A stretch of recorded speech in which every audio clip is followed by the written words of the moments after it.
Statistics सांख्यिकी।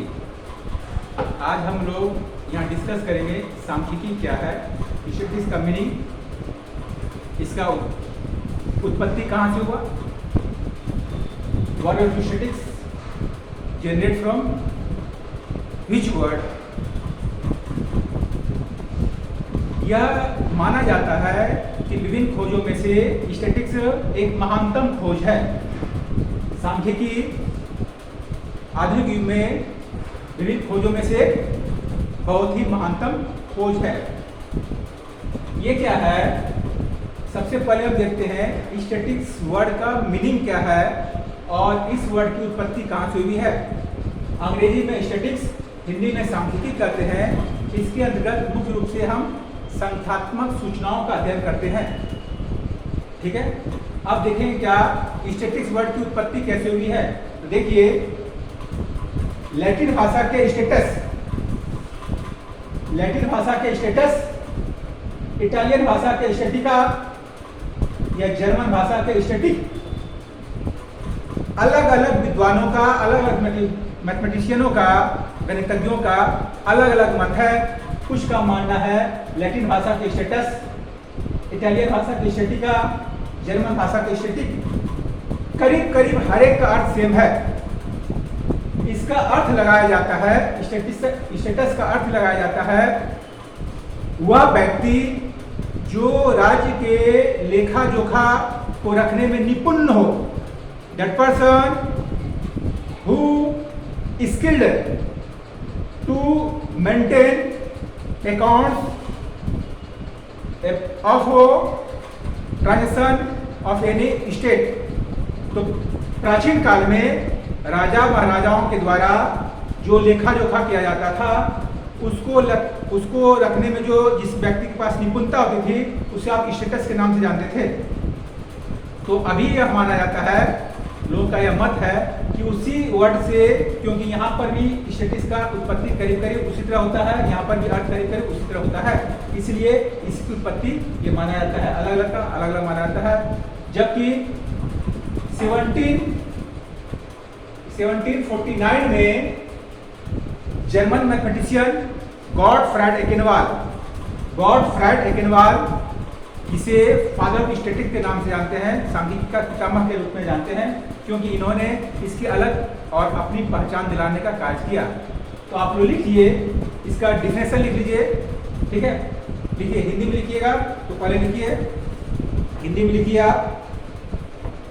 सांख्यिकी शब्द की उत्पत्ति लैटिन भाषा के स्टेटस, इटालियन भाषा के स्टैटिका, जर्मन भाषा के स्टैटिक से हुई मानी जाती है, जिसका अर्थ सामान्य तौर पर यह लगाया जाता है कि वह व्यक्ति जिसे राज्य के लेखा जोखा को रखने में निपुणता प्राप्त हो। अब लिखिए इसका डिफिनेशन। सांख्यिकी एक कला एवं विज्ञान है जिसके अंतर्गत सामाजिक, आर्थिक, प्राकृतिक व अन्य समस्याओं से संबंधित समंकों के संकलन, वर्गीकरण, सारणीयन, प्रस्तुतिकरण, संबंध स्थापन, निर्वचन एवं पूर्व अनुमान इत्यादि का अध्ययन किया जाता हो, जिससे उसके उद्देश्यों की पूर्ति आसानी से किया जा सकता हो। ठीक है, अब जिनको अंग्रेजी में लिखना है वो लिखिए। The term statics has been derived from the Latin word status, Italian word statica, German word static, which means political state. First time this word popularly used by famous German mathematician Gottfried Ekenwall on 1749. So Gottfried Ekenwall, known as father of statistics, park लिखिए।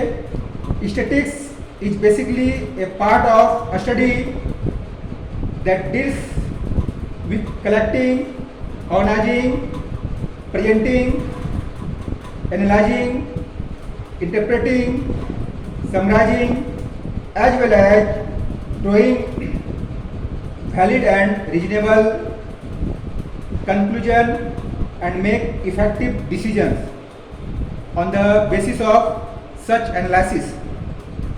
इसको आप short में और लिख सकते हैं.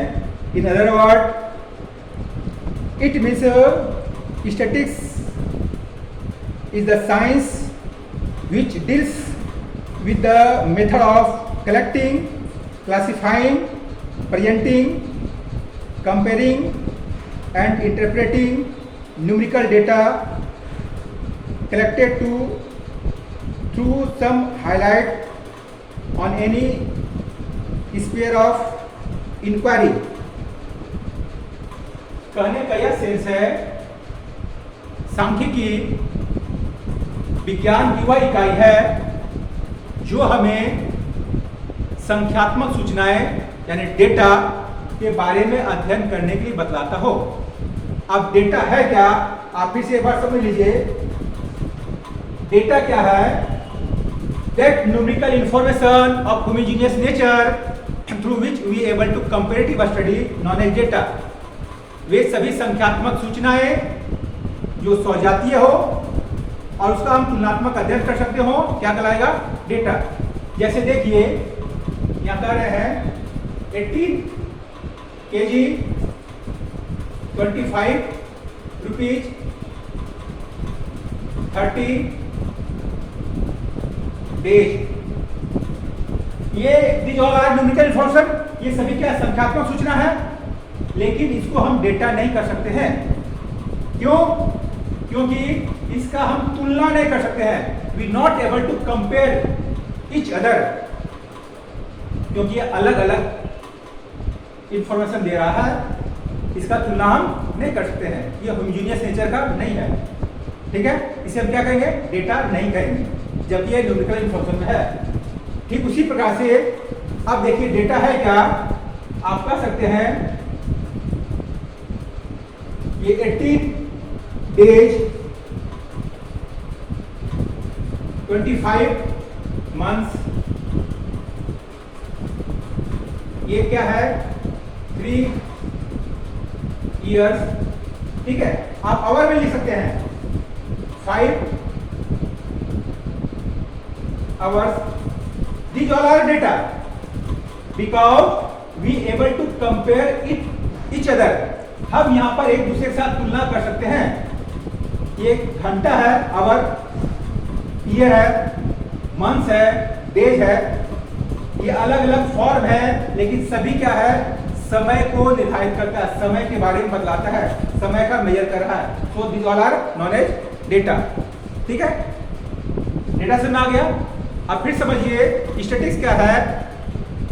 That part of science, statistics that part of science where we able to collection of data, comparative study of data, analyse of data, interpretation of data, and it help to take decision through numerical information known as data. ठीक है, इसके साथ आप क्या देखिए?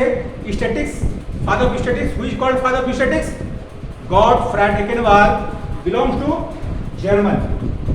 German mathematician Gottfried Achenwall, known as father of statistics, who represent statistics on 1749. 1749 में इन्होंने statistics को अलग पहचान दिलाने का काम किया. इसलिए गॉटफ्राइड एकेनवाल को आप क्या कहते हैं? फादर ऑफ स्टैटिस्टिक्स कहते हैं. तो अब इसके बाद हम क्या देखेंगे? What is the importance of statistics, scope of statistics, advantage of statistics, और इसकी क्या क्या उपयोगिता है. इसके बारे में हम नेक्स्ट क्लास में फिर से डिस्कस करते हैं. आज इतने देखिए. ठीक है.